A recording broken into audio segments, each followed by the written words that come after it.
Welcome back to Andersen Acres. We are outside today. Here we're checking on the jalapeno peppers and we're going to harvest some. But what I wanted to talk about today was not jalapeno peppers.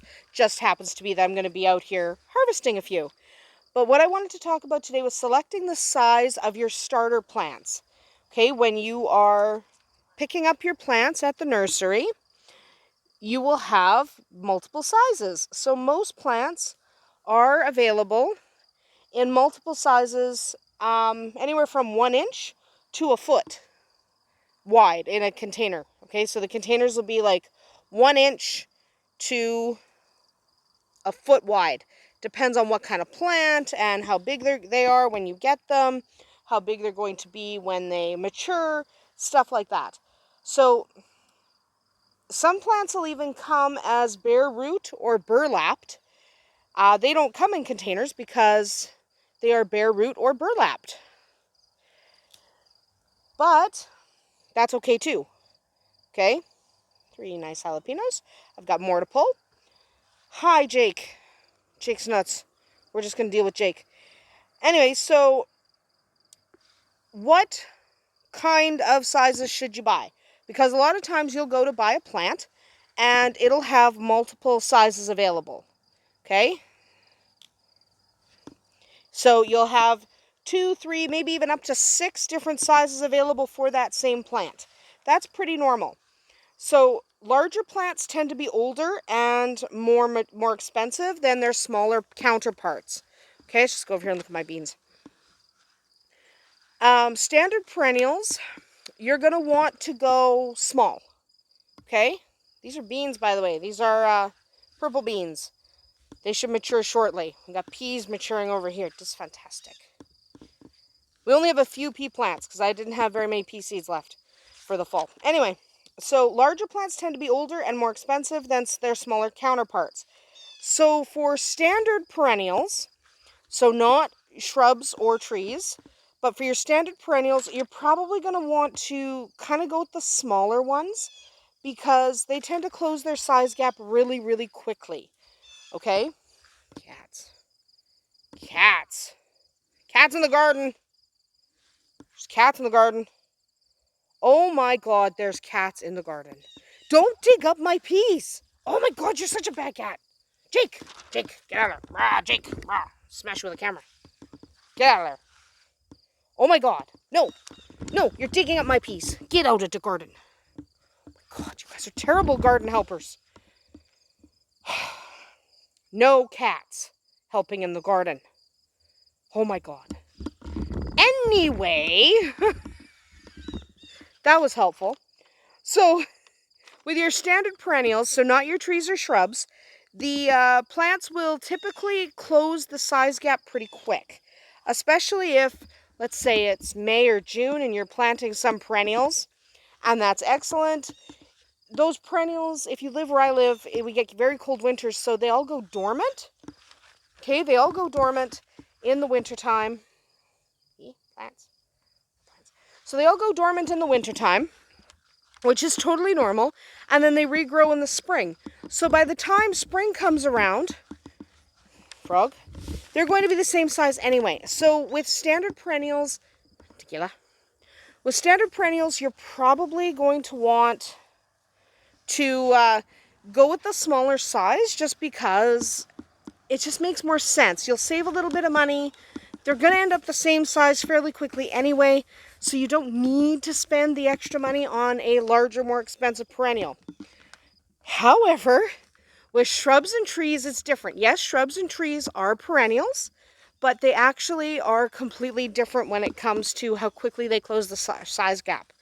So a tree that is, let's say, 6 feet high is going to be more expensive than a tree that is 3 feet high. That 3 feet difference, that 3 foot difference, actually takes a long time to achieve.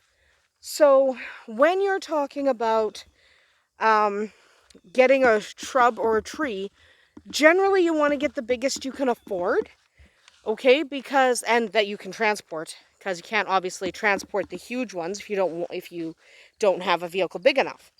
But you want to get the largest that you can afford. just because it makes a difference. They take forever. Okay, they take absolutely forever to grow. So even things that are fast growing like evergreens, they take a while. Okay, they do take a while to, there's a pumpkin.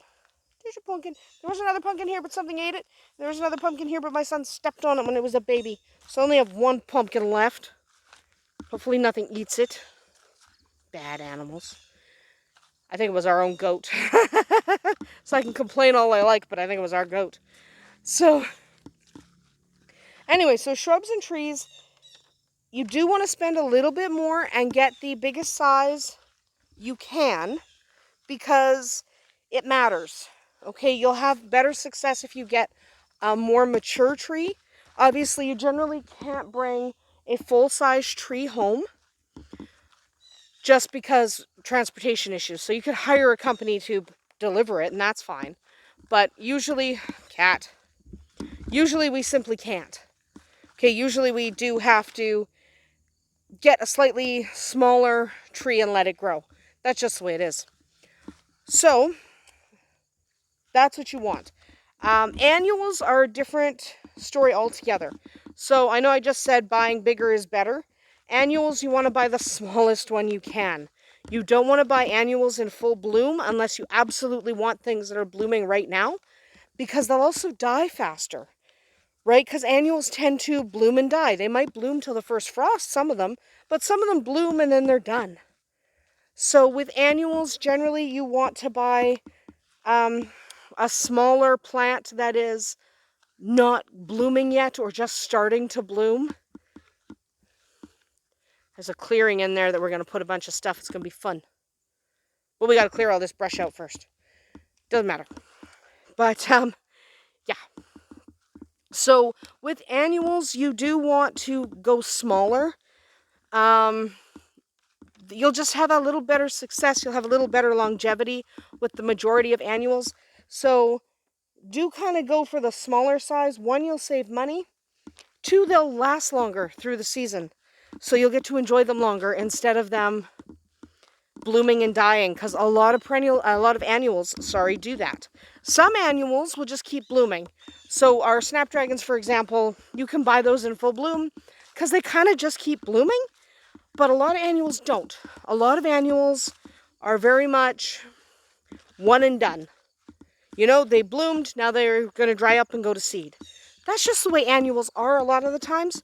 So yes, I would buy smaller with annuals. I would buy slightly smaller with regular perennials, and I would go as big as you can afford and as big as you can transport with shrubs and trees. So that is my advice for what size plants to select when you hit up the nursery. And that is about all we're going to talk about today. Next week we will discuss a slightly different topic. I'll give you some hints and tips on buying plants at your nursery so you kind of know what to look for. But for now, I hope you enjoyed today, and we will see you tomorrow.